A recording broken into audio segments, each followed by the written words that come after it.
director of Energy for Humanity, which is an NGO focused on deep decarbonization within meaningful timescales whilst enabling billions of people to gain access to modern energy services.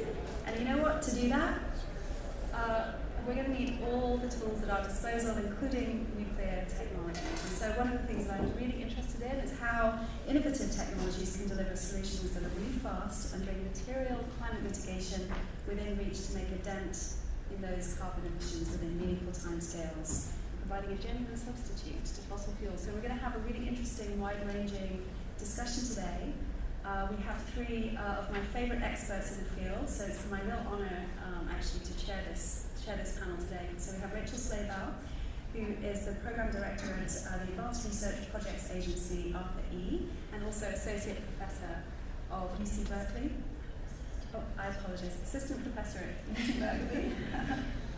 And then we have Lenka Kollar, who's Director of Business Strategy at Nuscale, and Liz Muller, who's CEO and founder of Deep Isolation.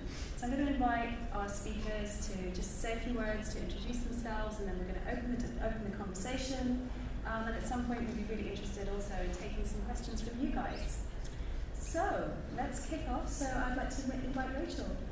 Great. Hello, thanks for being here. So my name is Rachel Slaybaugh. I'm a nuclear engineer, and I originally found nuclear engineering because I was really excited about clean energy. Also, I liked physics. And so as a freshman, I learned about oh, hey, there's this thing that is the same size and shape as coal plants but doesn't emit air pollution. And that was the beginning of my interest in nuclear energy. Fast forward, I became a professor at Berkeley, and my technical area is computational methods. So I do applied math to help people design nuclear reactors. And while I was there, I learned that there was a startup ecosystem in the nuclear space, and that was not exactly what I was expecting. How many of you, when you hear nuclear energy, you think startups? Yeah, okay, the people who work at the plant. So that was sort of a wake-up call, and it was like, well, how do we get this sector to be more innovative, like some of the other places that you traditionally think of innovation? Because a lot of the places nuclear engineers are trained are not super close to the coast, so they might not necessarily think about innovation in the same way. So I started a nuclear innovation boot camp to train students, and then I ended up becoming a program director at ARPA-E, and so now I run our fission portfolio there. And so what I spend most of my time thinking about is how do we get new nuclear technology deployed, and how do we foster innovation in the ecosystem. So I'm going to spend a couple minutes just talking about where we are in nuclear energy right now to sort of lay the groundwork so people are all a little bit on the same page. So most of the reactors that we have deployed in the world right now are large, light water reactors. And when I say large, I mean about 1 gigawatt. And when I say light water, I mean water. It's contrasted with heavy water, which is what they use in Canada. It's water with an extra neutron. Globally, it's about 10% of electricity. In the United States, it's about 20%. Some countries have more, some countries have none. About 30 countries worldwide use nuclear energy. So that's the thing that we have. The thing that we're developing is, in some cases, an augmentation of light water reactors where they're small and modular, and Lenka will talk about that. And a lot of them are using different fuel forms or different coolants. And the goals of all of those things are to make some of the things you think about with nuclear easier to deal with. To make it easier for them to be economical, to make it easier to consume the waste so it can be recycled, to make it easier to have no accidents. There are lots of different reasons people are doing these new nuclear technologies. Some of the things you might hear are molten salt, sodium, gas, small modular water. Anyway, so that's kind of the ecosystem, and that's what people are working on. What else is in my notes here? So right now, a lot of the funding is coming from the government, but increasingly we're seeing private sector investment in nuclear innovation, and that's part of why I got excited, and that's part of why ARPA-E started doing more work in it. It's like a sector that is kind of at the beginning of reinventing itself. I think that's all I've got for the moment. Yeah, I'll pass it to Lenka. Thank you, Rachel. So, like Kirsty said, my name is Lenka Kollar, and I work for Nuscale Power. We're based out in Oregon, but I work in Washington, D.C. And my background's very similar to Rachel's. We actually went to school around the same time, different schools, but all the nuclear engineers pretty much know each other because there's not that many of us. I was similarly sitting in my freshman engineering class, and I knew I wanted to work on technology that would improve people's lives, but also protect the environment that we live in. And when I heard about nuclear, I was very intrigued, similar to Rachel, because of this immense powerhouse that it could be, but also there are many other aspects of nuclear technology that we don't normally think about beyond energy. We use nuclear technology in medicine and agriculture and space, and so all of those applications really intrigued me, and that's why I went into the field. And then it was, fast forward a few years later, during grad school, I had the opportunity to go on a student delegation to DC, which again, Rachel was on as well. Yeah, we co-chaired it. And what I learned was that we could design seemingly the most perfect technologies and very beautiful reactors and designs. But if people were afraid of them, or if we had these policy issues that are mainly historical, then we could design the perfect technology, but people wouldn't get to use it. And so I really wanted to work more on the stakeholder engagement and policy and business aspects of nuclear to help bring some of these really good designs to market. And so that's what I do now, and part of my role is to come engage with the clean energy and the clean tech community as well. And part of the title of this panel is being inclusive. And that means a few different things to me. First and foremost, many of us in this room are designing or investing in technologies that all people are going to use. All people use electricity, and all people are affected by climate change. And so we need to have a diverse set of people working on this problem so that we can make sure that we're designing technologies for the diversity of the world. And so that means, having diversity in terms of gender, in terms of cultural backgrounds, young, old, everyone working on this issue, but also the people that have technologies that want to work on this issue. So I've had instances where I've been not included in conversations or at conferences where people have been like, no, nuclear is bad, we can't consider it. And the thing I say is, this is, I'm a nuclear engineer, and this is an issue that I want to work on, and we can make nuclear better. And so let us be in the conversation at least, and let's talk about the tough issues that come up with nuclear. And so I'm really appreciative of the conference. This is my second time coming to speak here at the Cleantech Forum, and I'm appreciative that we're able to have this conversation in this forum. And thank you all for coming here today. So a little bit more about Nuscale. Like I said, we're based in Oregon, and we are a really good story in terms of a university technology, R&D, that came into the commercialization process at Oregon State University. The founder of the company, Dr. Jose Reyes, had designed a very small and simple reactor that could have a variety of uses beyond baseload electricity. And there was a lot of efficiencies by making something a lot smaller than the large reactors that are operating today. We can bring down the costs and have more flexible operations in order to be able to operate on the grid or even off-grid, or the grid of tomorrow and even off-grid applications. And when I'd say, we're not designing the technology anymore, and now we're commercializing it, which is really exciting. We are going through the U.S. Nuclear Regulatory Commission design certification process. And what that means is at the end of this 4-year review period, our design will be certified and be able to be deployed on sites that are then certified. And so we're almost finished with this process. We'll be done this year, which is really exciting.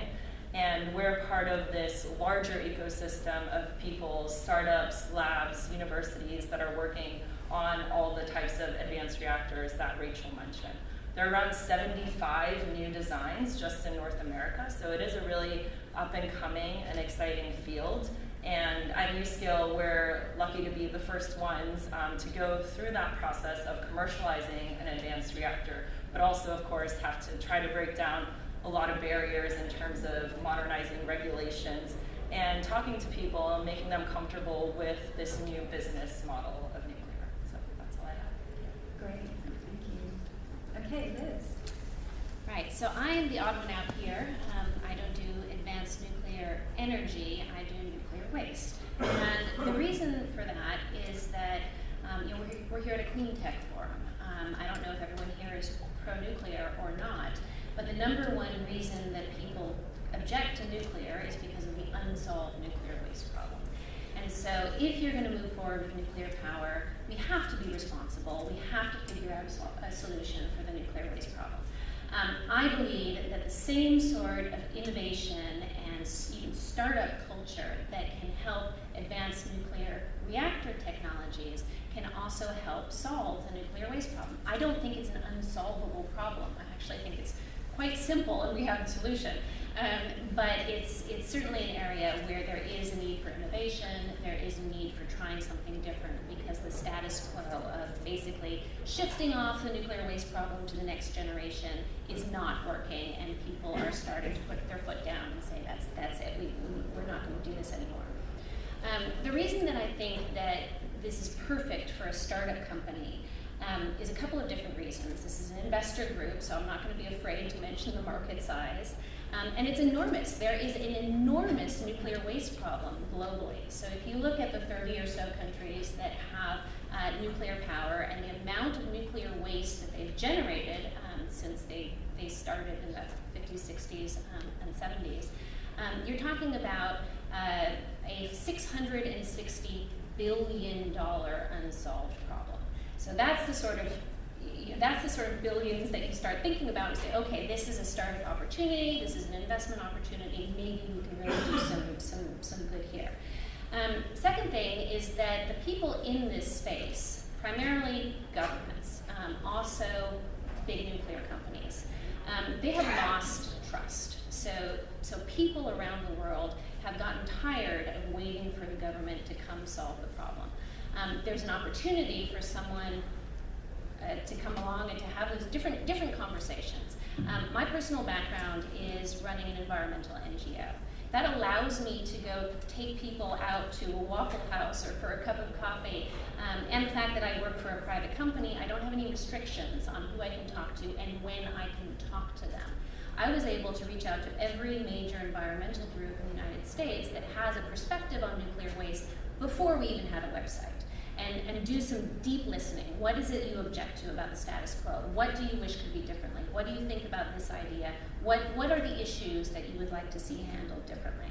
Again, perfect for a startup company, much harder for a government or even a big nuclear company to be able to do something like that. Another reason I think this is perfect for startup companies is that we get a lot of really, really good people. There are a lot of top scientists, top experts in nuclear who've been frustrated with the nuclear waste problem for 30 years in some cases. People who would like to see something done before they retire, before they die. We're able to really get some amazing people to be part of our team. Again, so it's perfect for a startup company to be able to build that sort of momentum. Nuclear waste is frequently considered an incredibly hard opportunity. And many of you may be familiar with a particular site or a particular opportunity and say, you're never going to be able to change that there. That is just too hard. The community is not going to want it. But because this is such a big opportunity, we only really need one location anywhere in the world to be a billion-dollar company. And while I'm not going to say that every opportunity is going to be easy, there are definitely some places that feel the need to move forward, some faster than others. Again, this is an opportunity for a startup company that's able to identify those opportunities where people can move quickly and to design a program such that it works for the government, for the local people, and the specific type of waste that they're managing. In terms of the technology, what we're doing is really very, very simple. So in contrast to some of the advanced nuclear reactor companies that are really innovating when it comes to the technology itself, we are basically using existing off-the-shelf drilling technologies to go down vertically, say a mile, maybe 2 miles in depth, could be half a mile, and then to go horizontally, and that's the storage area for our waste disposal. There is international agreement that nuclear waste does need to be isolated in deep geologic formations. That is the international consensus. We're simply changing the way that that's done. So rather than mining out 18 feet diameter tunnels and then having people and trucks go down, you can now drill remotely from the surface and then lower the waste down into the hole. Finally, I think I just want to end on the point that this really is needed. There is an understanding that even for advanced nuclear companies moving forward, it makes sense to think of disposal at the same time as you're siting a new reactor. And even for people who don't want to move forward with new nuclear, there is a backlog of 50 years that needs to get dealt with. So I'll stop there. Fabulous. Well, thank you guys for those great introductions. So it's so interesting that you said, you feel like the odd one out, because in a way I think any innovation is really about problem solving and making things better. And I'll tell you a small story, which is that I was speaking recently to some PhD candidates at Oxford and Cambridge, and really concerned about climate, very well educated, and I asked them, do you know that several modern industrialized economies have already achieved the first step in terms of what climate success looks like, which is to establish a completely clean electricity generating mix. And then, if you can do that, and then you expand your electricity generating mix, you can start to electrify and you can clean up your other technologies for the other applications. But that first step, clean electricity generating mix, anyone know, who knows here, which countries have achieved that first step, what success looks like, modern industrialized economies? Rachel knows. Yeah. Well, the answer is actually yes. Norway's close. Yes. It's 99%. Very good. Not having achieved it. Yeah, so Norway is a good example. They're very fortunate, of course, to have a lot of hydro facilities. Any others? Costa Rica. Costa Rica, is it a modern industrialized economy? Maybe not. Okay. Any more? Iceland. Iceland is good, yeah. So Iceland also extremely fortunate, has geothermal. Any more? Portugal. Portugal. I would have to look at that. It's not on my list, but yeah. Denmark, we have days where we're over 100%. Yeah. But we're now over 50% average Okay. for the power sector. Okay. I'm talking like 100% clean. So good job. Keep going. But the answer really is that actually the only real-world proven experience of transitioning from fossil fuels for the modern industrialized economies is through a combination of nuclear and renewables.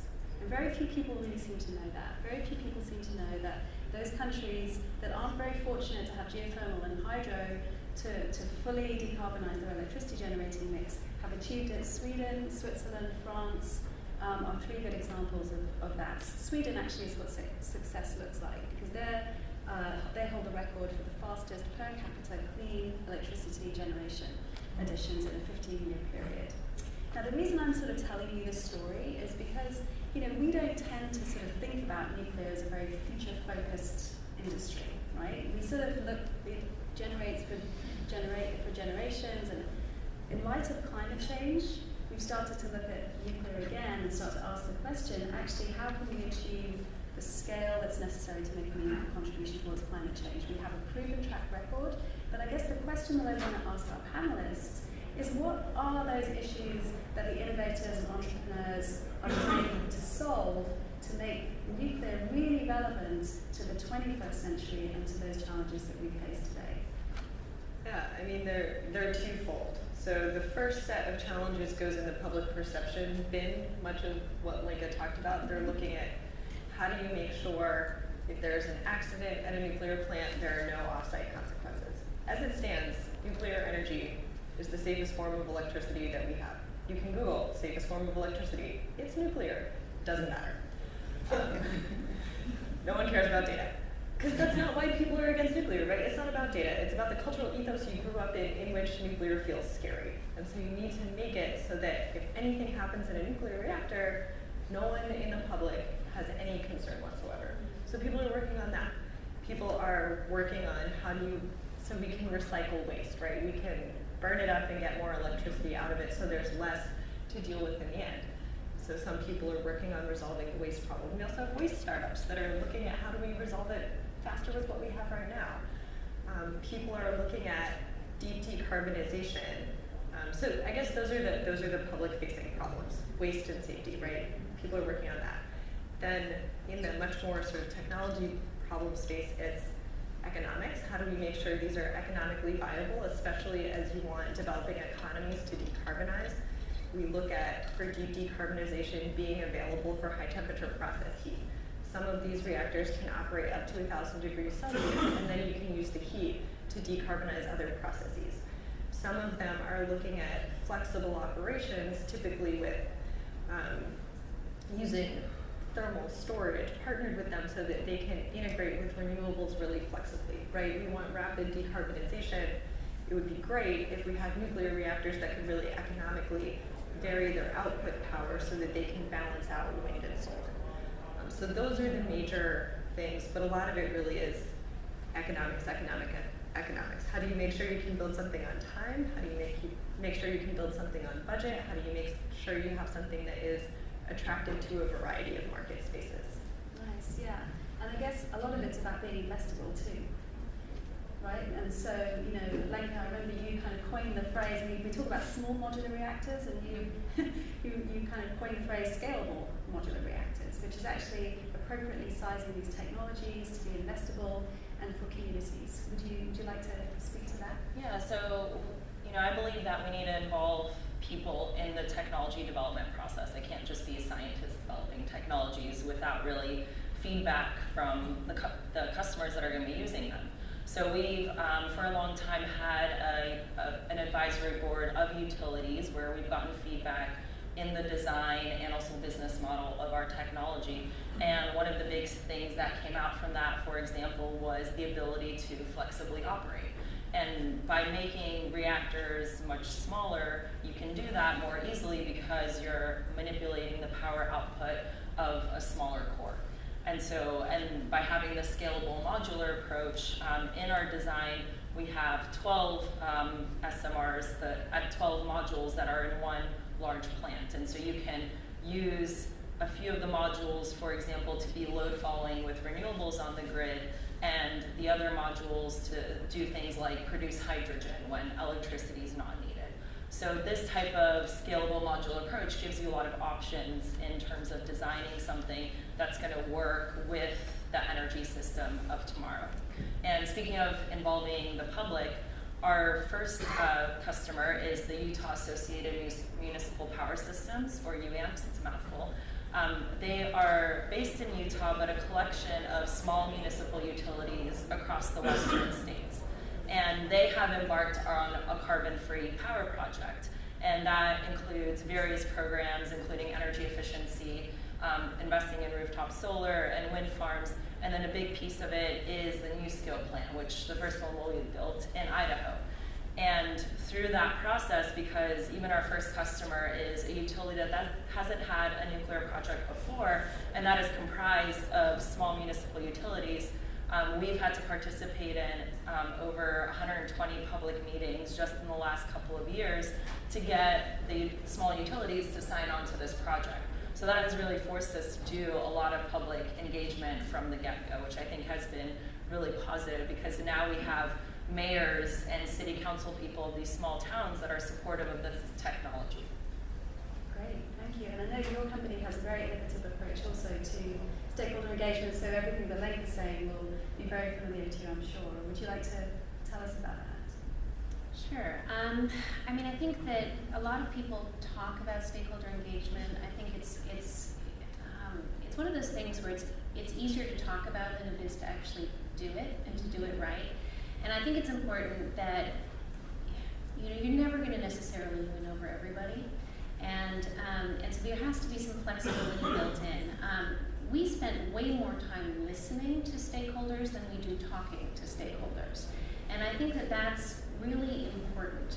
In fact, typically at first meeting, we won't even talk about what we're doing or what we want to do unless somebody will ask. Instead, we're listening. You know, what is it? What's your vision for your community? If we're talking to a mayor or if we're talking to a local community, if we're talking to an environmental group, it's, you know, what is it you think we need to be doing about nuclear waste? And it's only sort of well down into the relationship when you really started to build trust that you start to even talk about what you're doing. And then the other thing that I think is just as important, and I think you get this too, is you have to then do what people say you're going to do. So you can't just listen and nod your head and then go away and do nothing. But we had an environmental group who told us that they're very unhappy with the Nuclear Regulatory Commission, and they don't believe that the standards are strict enough, and they wanted to know if we would publicly say that we will commit to a standard that is 50% stricter than the current NRC standard. And didn't respond right away. That's a pretty strong thing to ask a company like us to do. But we went away and we looked at it, and we think we will have no trouble adhering to that standard. So we did. We publicly committed to that standard. And that's how you build trust. You listen to them, you take their suggestions, you then do what they ask you to do, if you can. I mean, obviously you can't do that all the time. But you do what you can, and you start to build a relationship that's going to last for a really long time. I mean, nuclear waste is going to be around for a really long time. So it has to have a solid foundation. Great, thanks. Well, so what we're hearing about here are kind of, you know, the customer needs, the stakeholder needs, and hopefully a lot of the entrepreneurs that that you're working with, and I know that both of your companies are really responding to understanding those needs and designing to them. So I'd love to hear a bit more about that, and particularly the sort of the wide value proposition here. So very diversified value proposition, because what we know about nuclear technology, of course, is that yes, it can generate power very, very effectively, very energy dense, and with a very small environmental footprint, but that's not all it can do. So would you like to talk a little bit more about, you know, fuels, heat, desalination, even repowering coal as potential real value-added propositions for nuclear technology in a range of markets? Sure, and I don't know if it makes most sense for you to go first, since you thought really. You don't have to go Sure. second. But I can sort Yeah, I can talk specifically about Nuscale, but it's really applicable to all of the new technologies that are being designed in nuclear. The recognition that the existing power plants are providing a lot of baseload electricity, especially here in the US, that's where they fit in. But the technologies that we're designing for the future are meant to have multiple applications. And the name multiple applications was actually in the original Department of Energy grant that the professor that developed the Nuscale technology had. So it was really to design a reactor that could have multiple applications. And so we call this going beyond baseload, or a diverse energy platform, where we're thinking about where else could nuclear technologies fit in. And so there's a few different things. I already mentioned the ability to load follow with renewables. As more renewables come on the grid, we do need more flexible, dispatchable sources. And with the scalable modular approach, you can achieve that. But of course, a nuclear power plant is still most cost effective and most efficient when it's on 100% of the time. And so we're looking at what else can you do with that electricity and heat when you don't need it on the grid. And there's a few different answers to that. One of the areas I like to explore, and I know there's a couple of sessions here at this conference, are about hydrogen. So hydrogen is a great thing that can be produced from the steam and electricity coming out of a nuclear reactor. And the Department of Energy is actually already embarking on a test program for even today's existing large reactors to produce hydrogen when they're not generating electricity. So this is not, this is something that the existing fleet will work on, and we're hoping that we can continue to work on. And then, so once you produce hydrogen, you can either sell that on the market or run it again to produce more electricity when demand's high. And then the other big piece that Kirsty alluded to as well is we have all of these industrial processes that need a lot of heat. And this is going to be a difficult area to decarbonize, but can be quite direct and simple with advanced reactors. And so many advanced reactors do produce very high energy steam, or very high temperature steam at like 800 degrees Celsius. With the Nuscale plant, we're at about 300 degrees Celsius in production, but it doesn't take much to take a little bit of electricity and reheat that steam to around 800, or whatever's needed for that industrial application. So that's things like aluminum smeltering and cement production, for example. So you could have a cogeneration plant that's producing electricity and also being used for industrial applications, or just one that's used for industry. So we're trying to design something that will be flexible in helping decarbonize some of these more difficult sectors to decarbonize. So I'll fill in the gap on repowering coal plants. So one of the things the nuclear community is trying really hard to be responsible about is social justice, and thinking about how do we bring benefits of the technologies to the communities that really would benefit the most and need it. So as coal plants around the US shut down, there's a lot of the infrastructure in the communities that can be taken advantage of, and because nuclear plants can be similar in sort of, like I said, size and shape in how they interact with the grid as coal plants, they can actually potentially serve as good replacements. And then you now have a community that is losing one of their sources of employment, and they will get a new source of employment. And everybody in nuclear communities, like, they're super pro-nuclear, they're solid, well-paying jobs. So one of the things the nuclear community is talking about is partnering with coal towns to replace the coal facilities with nuclear facilities and take advantage of existing infrastructure. Yeah, and we're looking at this from a more detailed perspective.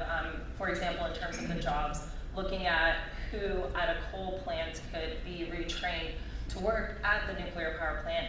And the good news is that most people can be retrained. They do need that little bit of extra nuclear training, but these trainings do exist, and it's very one-to-one in terms of the types of jobs they could be having in the nuclear plant that would repower the coal plant. And it also makes sense from a grid infrastructure point of view, because you already have the transmission lines and that infrastructure at that site. So it makes a lot of sense, and it's something we're exploring a little bit more to see what potential coal plants could be repowered in the U.S.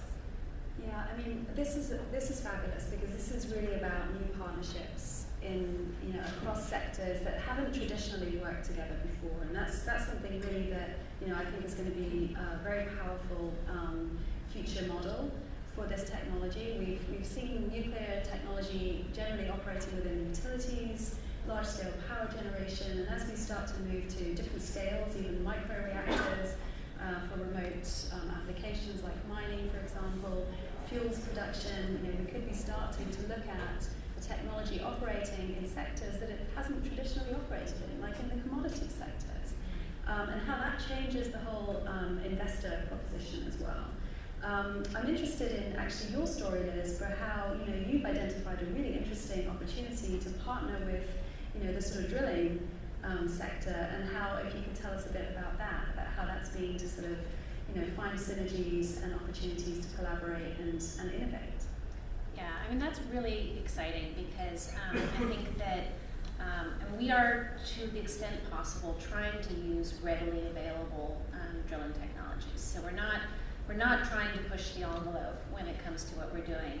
And part of that is because we think there's the experience of having done this thousands of times is very reassuring to people. You don't want to really be pushing the envelope too far when you're talking about disposal of nuclear waste.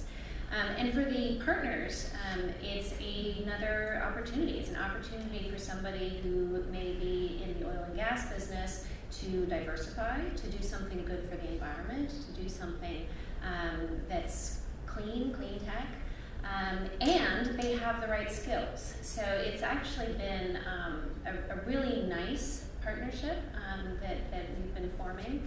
And we're also doing that, so we're partnering with the oil and gas sector. We are also partnering with the nuclear sector on everything above the ground. So if you will, there's a subsurface partner and there's a surface partner. The surface partner is people who are really good with handling spent fuels, so people who've been doing that for a long time. Well, that's great, because you just said you want to work with people who are really used to doing it and have done it over and over again. And one of the features, of course, about nuclear new build construction, traditional or conventional, gigawatt scale light water reactor construction is the construction risk. You know, it's actually building those plants. And what I think is very interesting about a lot of the entrepreneurs that you're working with, Rachel, and the approach that Nuscale are taking, is the idea that they're really moving from a project-based approach to a product-based approach. And a large part of the driver for that is really de-risking the investment, creating more certainty in terms of schedule and budget, but also, you know, looking at projects at scale, so products at scale. So I guess the question really is, like, how is that helping the money to flow? You know, so, you know, what is the current status of funding into this sector? How easy is it to raise capital, both private finance, but also is there government funding flowing into this? Yeah, so there is increasingly government funding. There has been, I mean, as Lenka mentioned, like their company started out of a DOE grant.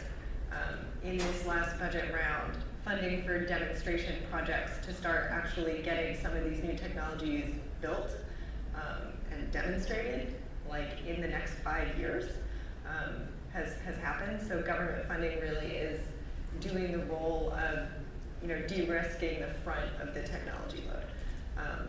Private funding is coming in more and more and more. I mean, Nuscale Floor is their partner at this point.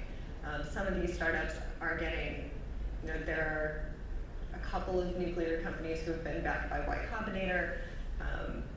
There have been angels, there have been impact investors, there have been sort of large family funds.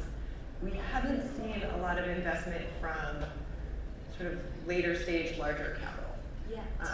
Yet, right? But that is starting to shift. So as the sector is starting to get more traction, as these ideas that like, oh, we're gonna actually have demonstration plants, more capital from more risk-averse places is starting to come into the sector. And a few companies I can't disclose are probably gonna have pretty big fundraising announcements soon.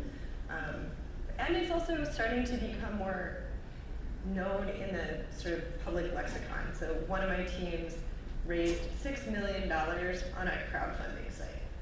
Like that, if you had told me 5 years ago a nuclear reactor startup was going to raise $6 million on a crowdfunding site, I would have thought you were insane.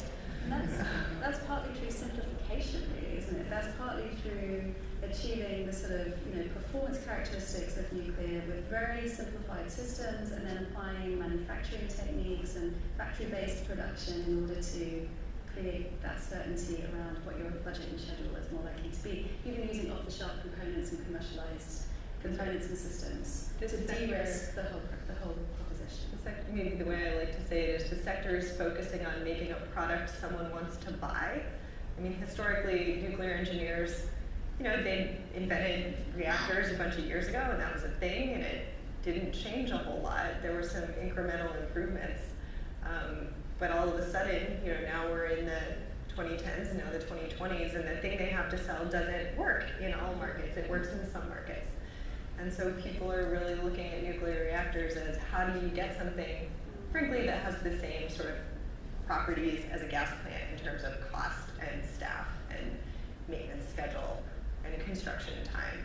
And so people are really laser focusing on how do you get to that place. And that's where a lot of the movement is coming from in the sector. So interesting, isn't it? Because the nuclear plants that we have today have operated for decades, and in some ways that's a great asset that we have, that once they're built and they operate and they generate power extremely reliably, there's 95% capacity factors with no emissions. Great. But then on the other hand, what you end up with is an industry that's mainly just focused on operating those plants and not focused on developing new products and developing the future. So what we're seeing here is a much more future-oriented, emerging industry, which I think is really exciting. Lenka, do you want to come in on this? Sure, a little bit on investment. So I mentioned Department of Energy. We have received competitive cost-share grants from the Department of Energy, which means that for every dollar of grant funding that we get from them, we also have to raise the same amount in private capital. And most of that has come from Fluor Corporation, which is a big global engineering procurement construction company. And we've also had additional investment mainly from strategic partners that will be with us along the way on the supply chain. So they're investing capital as well as helping us develop some of those components that will be needed, in the manufacturing and the design process. And so they're coming in as both strategic partners and investors. So this public-private partnership with the Department of Energy has worked quite well for us and has really brought assurances from both sides. The private investors see that there's government backing in this, but also the government sees that there's customer and private interest in this technology. So I think it brings good assurances from both sides. In terms of cost reductions and making sure that plants are built on time and on budget, I think this is going to be incredibly important for us and something that we're putting a very high focus on. Because our modules are smaller, they can be fully produced in a factory and then shipped on site. And this brings a lot of efficiencies and costs in serial production and bringing down that cost over time as you get better at manufacturing the modules themselves. So that's going to bring down the cost and schedule significantly from what you see with the large nuclear plants that are being built today in the US and in Europe as well. I know you've been very successful in your company at engaging a lot of investor interest. Would you like to speak to that? Sure. Silicon Valley's been a slog for us. We've been successful. We have raised $14 million, but none of it has been from VCs. I think that, looking back, I think that the challenge was the nuclear waste is not within anybody's sandbox, to begin with. So you're sort of out in the realm. Where we found the most traction is energy type of investments, high-tech investments, hard-tech investments, a little bit on the sort of impact investments in clean tech. But what we keep finding is that we get hard-nosed VCs who are investing in our company from their own pocket, not from their VC. And I think that's because the sort of consensus that you typically need has been hard for us up until recently. Yeah. I think we're crossing that bridge now as we're closing our first sales. I think that's sort of the magic element that we need in order to move into institutional capital, and that's right where we are right now. So I do expect that we will have VC, strategic, and or other institutional capital for our next raise. Wonderful, great. Well, I'm going to open it to the floor in a moment to take some questions.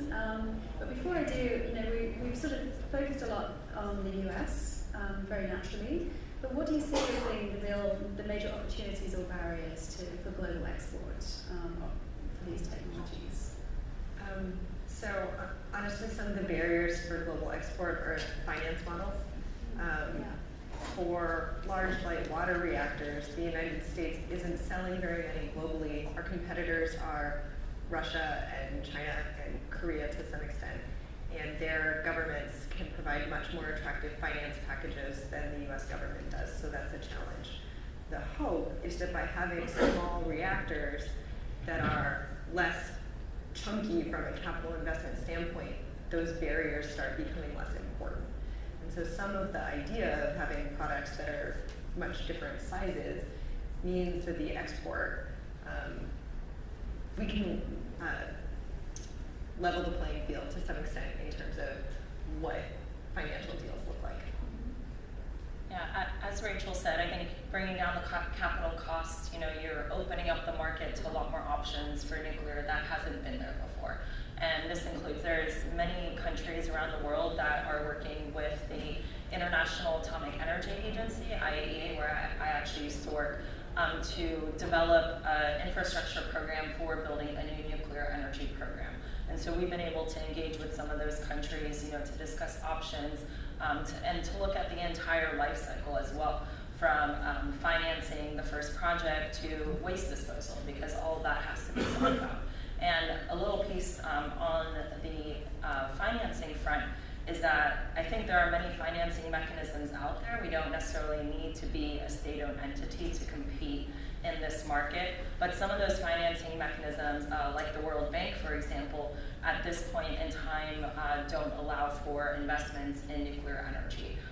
but they do for fossil fuels. So I think that's a bit hypocritical in terms of not only being able to bring all technologies to the people that need electricity, but also from the climate perspective. So we're trying to work with some of these agencies that don't currently, that do invest in development, but don't currently invest in nuclear to help change their policies and show them that there are options now that are much easier to finance. So we're very involved internationally. I think that nuclear waste problem in the US is a big problem. It is the biggest market for us, but it's also an extremely complex market. Not an easy place to start. I think that internationally there is more urgency, depends on the country, but there are countries that really have an urgent problem for one reason or another. They haven't been allowed to move forward with temporary storage, and so there is a real need to find a disposal solution. So that I think is certainly going to be a big part of our work over the next few years. Great, yeah, thank you. Well, certainly, a big part of this is socialising the potential of these technologies to bring these benefits, not only here, but also globally, and then enabling that to happen in the same way that we've been enabling other low-carbon technologies to drive down their costs and increase their rates of deployment. Why not apply that same effort and resource to nuclear technologies? So, I would like to invite you to ask our panel any questions. Who would like to ask a question? Yes. I think we have a roving mic, so if you could just wait just one moment, please.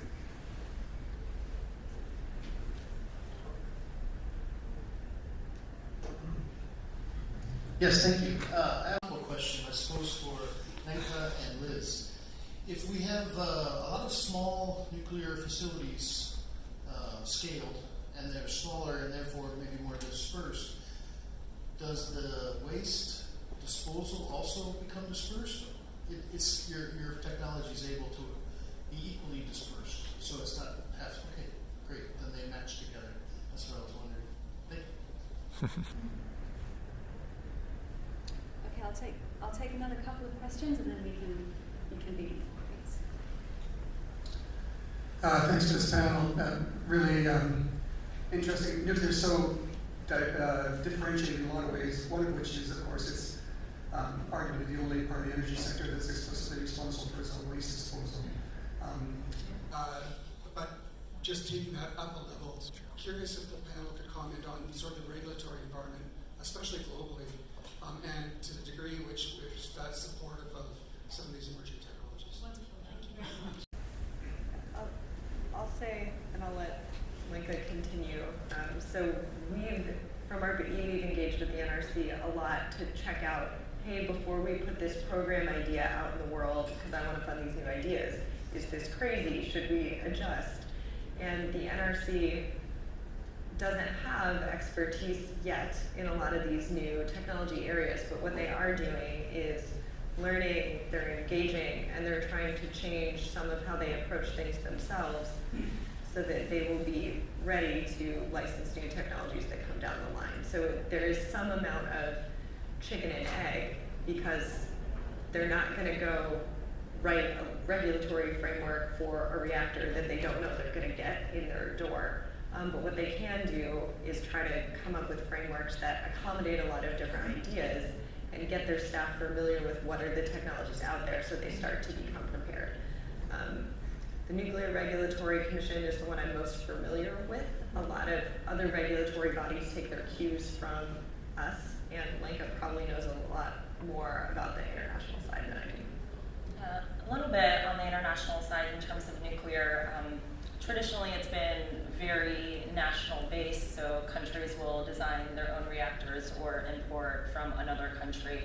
And those regulations, while they adhere to overarching safety metrics, the way they go about them are not necessarily consistent. So some regulatory agencies will take a more risk-informed approach, while the others are more prescriptive. So it would be great, we've looked at the aviation industry, for example, to benchmark, and there, while you do have to get an aircraft certified in every single country that it operates in, it is underneath an overall set of standards that these countries adhere to. So you still have to work with every national regulator, but you can envelope all of those regulations into your design. And so we would encourage the regulators of the world to work together to be able to do that under some sort of international convention, so that once something is designed and certified in one country, that can be enveloped with the regulations of other countries. However, the operations and site selection and things like that should definitely still be regulated on a country basis. Yeah, I'll add that in the nuclear waste space, we have an advantage in that there is an existing regulatory framework that we can meet. So there's been talk about updating it. Most people think that the updates are actually going to make it a little bit less strict because many mine repositories, including Yucca Mountain, couldn't meet the previous requirements. So they did update it for Yucca Mountain. We can meet it as it is. So we don't need any regulatory updates in the United States. We would just like to show that we can meet the existing regulations. So I think that makes it more straightforward. Not to say it's going to be quick, but I think that this is also linked in to our approach to stakeholder engagement and working with people. And if you look at why the regulatory process gets delayed, it's not typically because of technical reasons. It's not because you can't show something technically. It's because somebody's protesting it or somebody objects to it. And if those are the people that you've been working with, and so this is now your joint application that they've been collaborating with from day zero, then that's a different proposition. So we feel really good about the regulatory environment. There is still talk about updating it. Our hope is that if they do want to update it, they just allow us to meet the existing regulation in the meantime while they update the. Well, I would just add from a civil society perspective that I think that this international licensing challenge is a major barrier to the large-scale deployment of these technologies. And the reason for that is that it just drives cost. It creates risk, because every time you enter a new territory, a new country, and you have to engage with the regulator, and that leads to quite often very serious design changes that have a ripple effect out, not only in terms of the design engineering costs and the uncertainties and additional regulatory supervision to be comfortable with the safety case, but also to the constructability of the product or the supply chain specifications, all of which drives additional costs, additional time and resources that need to be spent, and acts as a major barrier to the investor case. So, for the civil society perspective, we've done a lot of work looking at potential pathways for international licensing of these products, and actually it works both ways. On the one hand, yes, I totally agree, the regulators need to take more responsibility for that, looking at sort of point of country origin design options, but also and working together and collaborating, but also actually we really need our product developers to design to the problem, to really design to the regulatory environment that they're moving into. Yes, I have another couple of questions here. We're running out of time, so please be super brief. Thank you. Thanks. Quick question for Rachel. Are any startups that you're involved with focused on fusion? And if not, why not? Great. Yeah, so ARPA-E does have a fusion program, and so our agency works with a bunch of fusion companies. It's just that that's not my portfolio. My portfolio is fission. For the extent that we fund high performance materials, we communicate with the fusion folks to leverage one another's resources. And there are startups in fusion that are currently being funded. There's about a handful of them in North America. So I think that's a really exciting field. We need to have an innovation pathway that leads to that by investing in existing fission, new fission, and then eventually fusion. Yeah, thank you. A very interesting insight from a totally different perspective into energy. How do you going to deal with the corporate liability? I mean, there's the social responsibility, the local governments in the states, but if you run a company, you need to take a liability. How are you going to deal with that? Do you mean the people who sort of build and operate the reactors? If you manufacture those reactors and you sell them to a community, they will ask you, okay, what is the liability? How do you handle that? And the running risk and the dismantling risk in 30 years or so on. What are the ideas behind that? I mean, we already have a framework in the US that handles that, right? Like we have reactors now with corporations that build them and sell them. Yeah, there's a convention on nuclear safety that's run by the IAEA, and that spells out the liability regimes around the world. Every country is a little bit different in how they handle liability as well. But you know, it's about adhering to regulatory standards, and then of course there's also insurance that needs to be taken out. So there's different methods of doing it, but if you look at the Convention on Nuclear Safety, that has more explanations as to how it's done around the world. So we've only got a few more minutes left, so I would just like to ask each of you to sort of describe, really from your personal perspective, you've each described how personally motivated you are, but you know, the context of this conference is, you know, the uncertainty of the 2020s and how things are going to change. What would success really look like for you, or what would be your sort of anticipation for the 2020s for this sector? Yeah, so for me, success looks like by 2025 we have multiple new reactors either built or under construction, and by 2030 we have multiple commercial products available and beginning to be deployed. So that fast, huh? Why not? Yeah. Well, our first plant is set to come online in 2026, so my prediction is, you know, I hope that we build that on time and on budget and then get lots more orders after that. But from the broader context, I hope that we come together more as a clean tech community and work on the clean energy transition together, and don't talk about this, you know, my technology is better than your technology, and just really work together and, you know, talk about these tough issues and learn how to, you know, help each other out along the way.